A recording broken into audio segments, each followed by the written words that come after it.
El conflicto de territorio. Si no has visto el video anterior, te recomiendo iniciar con él, antes de adentrarte en este. Dicho esto, comenzamos. Ante una cultura que prioriza las necesidades políticas, económicas, religiosas y otros factores, una cultura que se beneficia de que las masas sostengan la creencia de que nuestra sola existencia no es lo suficientemente valiosa y nos envían constantes mensajes de que saben perfectamente aquello que nos dará valor, que nos volverá dignos y merecedores, ellos dicen saber qué es aquello que nos convertirá en suficientes.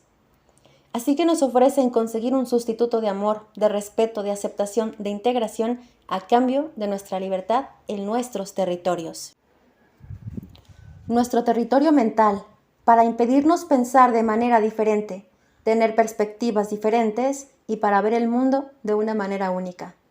Nuestro territorio emocional, para evitar sentir al mundo a nuestra manera personal y privarnos de descubrir aquello que nos apasiona, que nos interesa y que nos conectaría con nuestro propósito individual, ya que esto no acomoda a sus intereses. Por último, nuestro territorio físico o nuestro cuerpo, para impedir que nos sintamos cómodos con la forma única en la que se muestra nuestro cuerpo, para impedir que nos sintamos cómodos con nuestro ritmo personal o con nuestra manera única de hacer las cosas. Cuando las masas aceptan este contrato, no alcanzan a ver las cláusulas con letras pequeñas.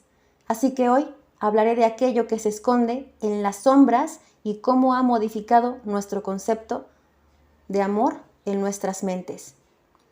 Cuando no hay una referencia de lo que es el amor que pudiéramos haber adquirido por nuestra familia, buscamos afuera la idea para entender cómo funciona.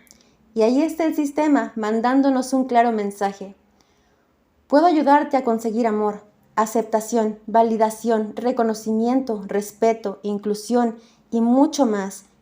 Claro, con la cláusula en letras chiquitas diciendo siempre y cuando no te pertenezcas. Al aceptar este contrato con este sustituto de amor, quedamos atrapados en el concepto de que el amor es un intercambio de intereses. Si el adulto no logra recuperar su territorio y apropiarse de aquello que le pertenecía desde el inicio, creará vínculos con parejas, amigos, trabajo y finalmente con sus hijos a través de este concepto de lo que es el amor. Y no solo en el sistema social, económico o político se maneja de esta manera. La religión hace exactamente lo mismo. El concepto de amor que manejan es el de un Cristo que murió por nosotros, pero a cambio de este gran sacrificio debemos pagarle siguiendo la voluntad de Dios. Y se ha mantenido esta perspectiva que oculta un tremendo chantaje emocional hacia sus seguidores. Entonces el amor es un intercambio de intereses. Yo te doy para conseguir lo que yo quiero. Veamos un ejemplo de cómo esta cultura ha afectado nuestra percepción.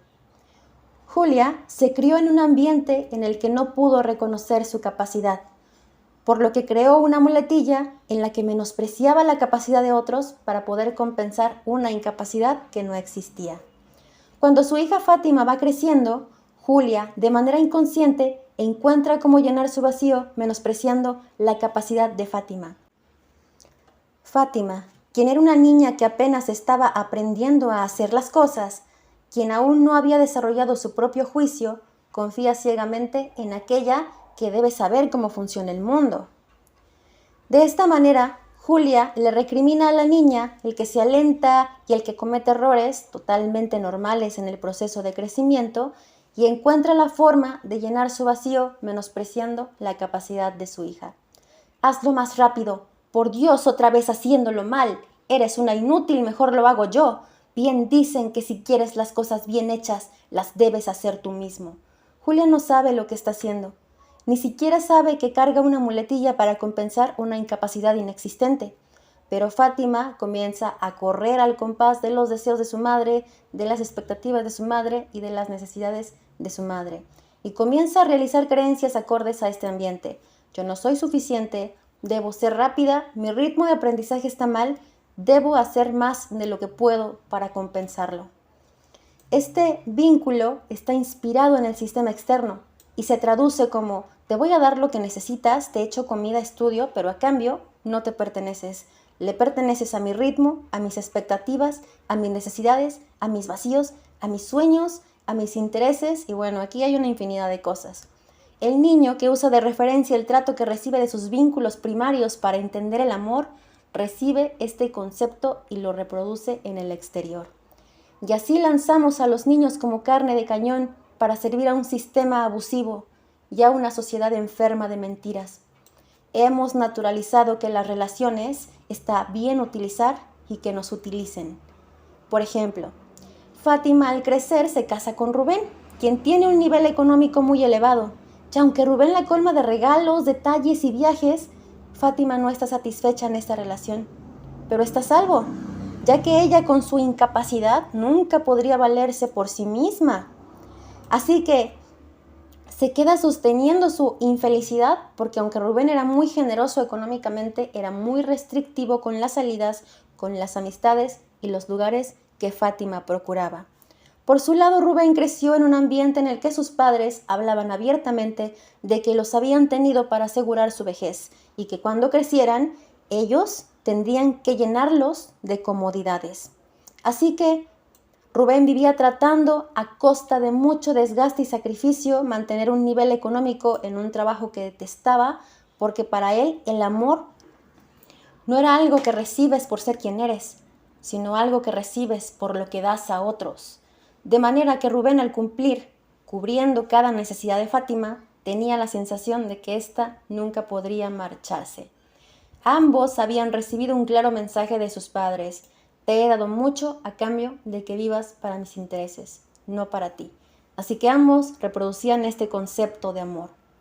De esta forma, Fátima sacrificaba su libertad y el buscar una relación donde ella se sintiera plena, y Rubén sacrificaba su libertad para llevar una vida con menos desgaste porque no cree que alguien podría amarlo o elegirlo por libre voluntad. Así ambos reproducen a través del sufrimiento que crean con esta experiencia el dolor de ser utilizados por aquellos a los que tanto amaban cuando eran niños. Fátima utiliza a Rubén para sobrevivir a su supuesta incapacidad y Rubén utiliza a Fátima para conservar a alguien aún en contra de su voluntad por su supuesta falta de valor en sí mismo. Porque aunque conscientemente no nos demos cuenta de todo, en el fondo sí que lo sabemos en nuestro inconsciente. Y este concepto de amor, de que el amor es sacrificio, lo sostienen muchísimas personas. A este concepto le llamamos los místicos relaciones karmáticas y son relaciones desde el desgaste, el sufrimiento, el sobreesfuerzo y la desvalorización. Las personas que funcionan desde el sacrificio se relacionan con personas que funcionan desde el sacrificio y a través de estas creencias y conceptos sobre sí mismos, sobre lo que creen de sí mismos y lo que creen que es el amor, danzan complementando sus carencias sin encontrar plenitud en sus vínculos. Cuando una persona me habla con frases como siempre me utilizan, el amor no es para mí o cosas similares, yo veo muchísimo más de lo que las personas podrían siquiera imaginarse. Yo veo a sus niños internos siendo obedientes a aquello que les enseñaron sus padres y siendo fieles a hacerse responsables de algo que no corresponde a su rol. ¿Cómo podrían resolver esto? Si Fátima me hablara de cómo le restringe y controla a su pareja, yo me enfocaría en trabajar con la sombra de ella. ¿Y qué es la sombra? Es aquella creencia de carencia que lleva a Fátima a tener esta experiencia. Una vez que ella plantee que tiene miedo de dejarlo porque no confía en su capacidad para solventarse ella misma, le pediría buscar en su infancia todas las experiencias en las que hubieran descalificado su capacidad. Una vez que encontremos estas experiencias, la invitaría a hacer algo que yo llamo resignificación, en donde pueda darse cuenta de los vacíos de su madre y de cómo su madre la utilizó como mecanismo de defensa para protegerse porque no tenía otra manera de reconocer su propia capacidad. Así como que pudiera ver que ella está tolerando una relación para protegerse de una incapacidad que no existe. Cuando la persona saca en medio del conflicto la muletilla que está en la sombra de su inconsciente y la cuestiona, tiene la oportunidad de encontrarse con aquello que le había sido arrebatado. Y entiéndase con esto que no de la manera en la que alguien te pueda poner o quitar valor, eso no existe. Más bien que la experiencia te ha impedido tener a la vista algo que siempre había existido. De esta forma, Fátima descubre aquello que le pertenecía desde el principio y que tiene la oportunidad de integrar y de abrazar aquello que había en la sombra de su inconsciente en forma de una creencia limitante. Y bueno, cada creencia de carencia sobre nosotros mismos despierta un mecanismo de defensa o mecanismo de compensación. Este mecanismo es destructivo y autodestructivo. Causa mucho sufrimiento y lo peor es que la creencia que percibimos de carencia no existe. El mecanismo de defensa puede ser incluso el victimismo, los chantajes emocionales, el control, las quejas, la ansiedad, el miedo, la envidia. Yo no busco que las personas aprendan a vivir con sus estrategias de supervivencia. Yo busco derrocar las creencias que sostienen todos estos mecanismos y que puedan entender que vivir con esto es innecesario. Del mismo modo, si Rubén quisiera trabajar en el inmenso desgaste que le provoca mantener un trabajo que no le gusta por el bien de su relación, indagaría hasta encontrar su sombra, extraer la muletilla de la forma en la que consigue el amor y le ayudaría a resignificar lo que le ha enseñado su familia y que puede integrar su sombra reconociendo algo que siempre le perteneció, el derecho de ser amado por ser quien es. Cuando las personas me cuentan sus conflictos en el trabajo, con la pareja, con los jefes, con los amigos, con los vecinos, entre otras cosas, yo solo observo su sombra y el oro que descubrirían si quitaran el dedo con el que apuntan a otro. Y créanme que es totalmente comprensible. Yo también señalé a otros y pulirme en el arte de mirarme a mí misma me tomó tiempo para desarrollar la habilidad. Los místicos tenemos una particular forma de entender el mundo, y es que sabemos que experimentamos todo lo que hay en nuestras mentes. Vivir en dos mundos al mismo tiempo es complejo de equilibrar, porque tratamos de adaptarnos a vivir en una realidad que sabemos que es mentira, pero que los demás no pueden percibir. Los padres no tienen la culpa del impacto que han tenido en sus hijos cuando por tanto tiempo se nos ha orillado a sostener una realidad ficticia. Ganar el amor, la aceptación, el reconocimiento y demás es una perspectiva falsa y engañosa.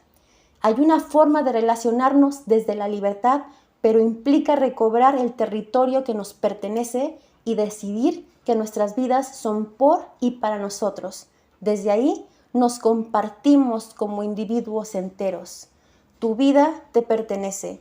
No es para los intereses o los vacíos de nuestros padres, ni de la sociedad, ni del sistema.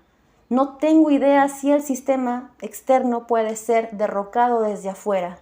Yo solo puedo compartirles la forma de derribarlo desde el único lugar en el que tenemos total poder y total soberanía para decidir. Desde nuestras mentes. Cuéntame, ¿qué tanto miedo tienes de ser tú?